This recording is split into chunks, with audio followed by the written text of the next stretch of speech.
Hi everyone, welcome. I'm down here in my wormery preparing to check in on and to feed a couple of my systems that are among my older systems. The foods that I've got for them are foods that I am almost certain are going to go quite quickly. There's cucumber and some watermelon rind in here. And the systems that we're checking in on are a pair of red wiggler bins that I refer to as buddy bins. Because in most cases, systems that have been paired up have the same start date, same age, same number of feedings and all that stuff, but there's a pair of bins here that I refer to as buddy bins where there's maybe a month and a half difference in their ages. I think 44 days difference. So the older one started in early October, and then about a month and a half later, late November, was when the second one started. So pretty early on, we buddied up these systems, and they've been operating in such a way that we've been attempting to keep them in sync for the most part. And it was 2 check-ins ago that we decided to start withholding bedding and to transition these systems into what I consider to be foraging. It's sort of a precursor to try to get the material in the systems to be nice and fine before we start trying to migrate the worms out of their systems. So today, no bedding, just food. And I got some other stats to share about these systems up on the bench. So let's get working, and I'll show you that info before we get started. So yeah, over to the bench. Let's get to work. Alright, I think I misspoke earlier. The difference between these two numbers is not 44, I believe it's 43 days difference in their ages. And the rest of the stats can be found here, as many times they've been fed, 24 times on the older system, 21 times on the younger system, and 27 days now since we started into the withholding of bedding and the beginning of foraging here. And it's been 2 weeks since we last checked in on them. Last time too, they were given cucumber. In that case, the cucumber was frozen. In this case, the cucumber is not frozen. The watermelon was, but the cucumber was not. The cucumber is actually from my garden. And this is a different type of cucumber from what I've often fed in the past. And somehow it just doesn't taste quite as good as cucumber I've used in the past. So perhaps the worms will be seeing lots and lots more of cucumber from my garden this year if it ends up being cucumber that doesn't taste quite as good as what I'm hoping for. It's interesting that this coffee filter that had been left out here on the surface is so far gone. I really don't recall how it looked when we last left these systems 2 weeks ago, but you could see this coffee filter was still holding up well enough to be clearly identified as a coffee filter, even though it's technically what I'm considering to be our feeding zone indicator. As far as this one goes, it doesn't even seem worthwhile to set it aside at this point. It'll just sort of blend in, and perhaps we can just grab another one to replace the one that's so far gone.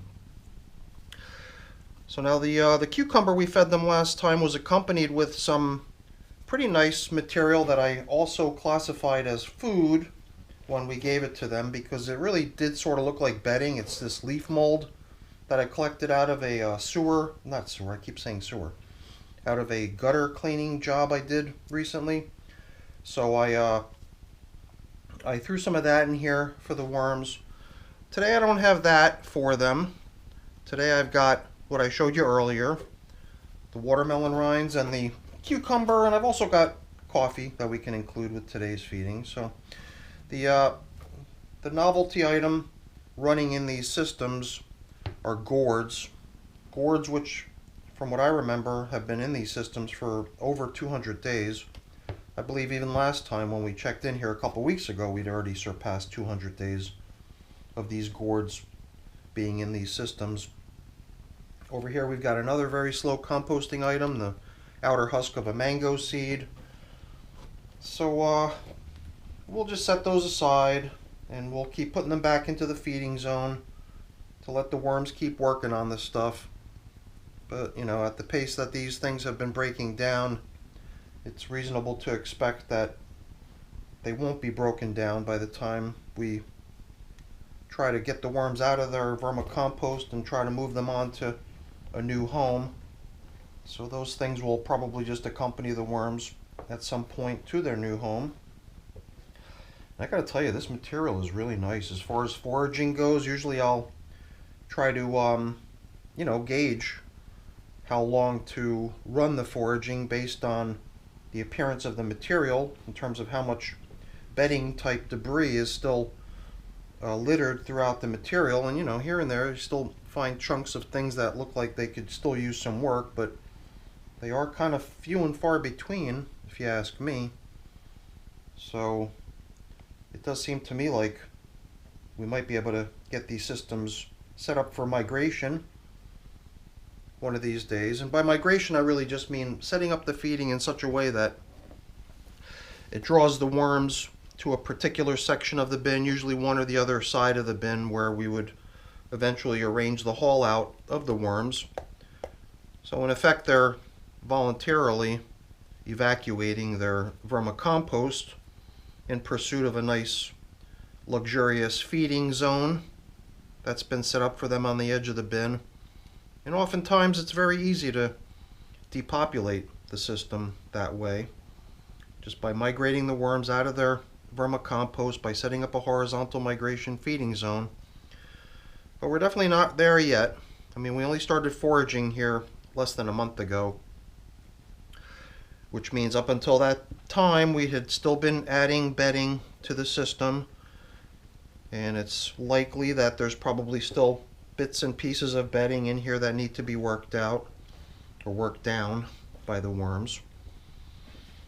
And the feeding zone is still pretty well populated, considering the food they got last time 2 weeks ago was something that I expected to be more or less gone within a couple days. Kind of surprising to see so many worms hanging out down in the middle. Yeah, maybe it's the gourd.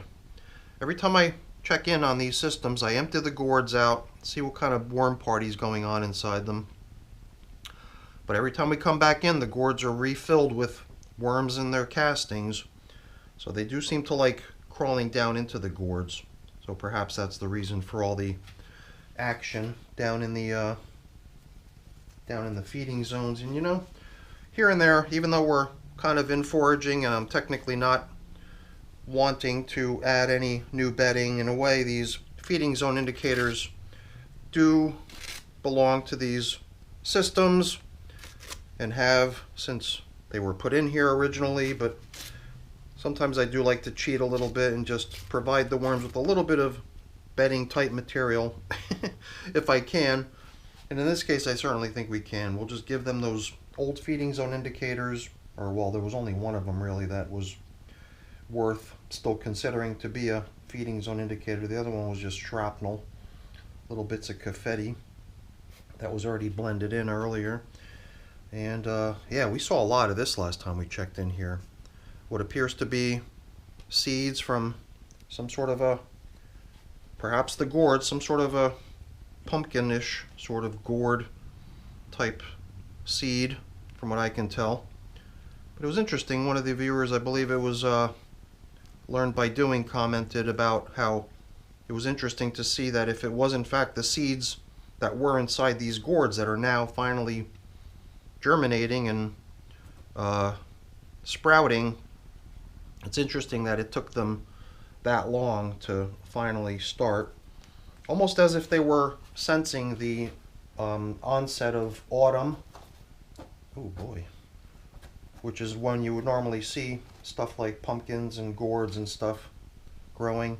The outer edges of these systems were left undisturbed last time. So today I do believe we'll just go tilling through the entire system to see how things on the outer edges look versus leaving them undisturbed like we did last time. So let's pop in their yummy feeding of cucumber and watermelon bits.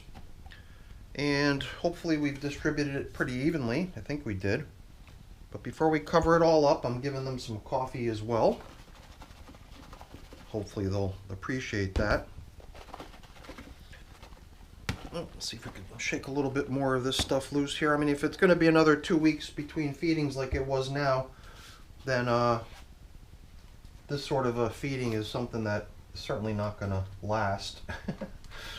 So I do have a collection of these old coffee filters sitting here. We'll use these as the replacement feeding zone indicators, but at this point I'm curious to see what's going on out here on the edges. Since last time we skipped checking in here, first thing I noticed when I plowed through here a little bit was the abundance of springtails down within the material. It's pretty interesting. And it does seem like this material out here that did not get tilled up or stirred in last time has a good bit of bedding type material blended into it. So it is probably a good thing to stir all this stuff together. If nothing else, to me it seems like a good opportunity to aerate the material, and obviously a good opportunity to just inspect how things appear down in the system as well. So that outer edge looked pretty decent. Let's give this edge over here a quick little till and inspection. And well, you know, good number of springtails, indicating that there might be, I don't know, to me it just doesn't seem like the system is excessively damp. It feels to me like it's pretty much right on the money in terms of what most people would consider to be a really nice batch of vermicompost that very easily flows and crumbles loosely, as opposed to it getting all sticky and clumped together, muddy. So I'm really liking the appearance of this material, and I assume that the watermelon and cucumber that they just received will bring with it a little bit of additional moisture, but probably not a whole lot. Perhaps the middle section of the bin will get a little bit more moist from being fed this way with these nice juicy delicious foods, but I would assume that as time goes on this material will start losing its moisture content to the point where we'll start seeing a reduction in the number of springtails, who, you know, at this point are really just helping out with the breakdown process, working materials down for us, aiding the worms in that task. Yeah, the material in both of these systems is just so nice and smooth and flowing and crumbly, and worms are everywhere throughout the material. Yeah, here and there I keep bumping into these seeds. These have to have been from the gourds, and I probably shouldn't break them up, so that if they're big like that, they're still intact. I can at some point exclude them by screening the material, so better that I don't bust them up and just leave them whole so we can get them out of here. So we've given them their feeding, we've aerated both systems, we've even upgraded them to getting nice new replacement feeding zone indicators. So I think we're pretty much finished here. Let's get things covered up and let these little guys get back to work. So as I'm doing that, let me really quickly just say thank you. Thank you so much for watching. Hopefully you enjoyed the video. If you did, as always, please don't forget to leave me a quick thumbs up before you go. That's always really appreciated. And if you haven't done so already, please also consider subscribing to the channel. That's very much appreciated as well. All right, everyone, thanks so much for watching. Have a great day. Bye now.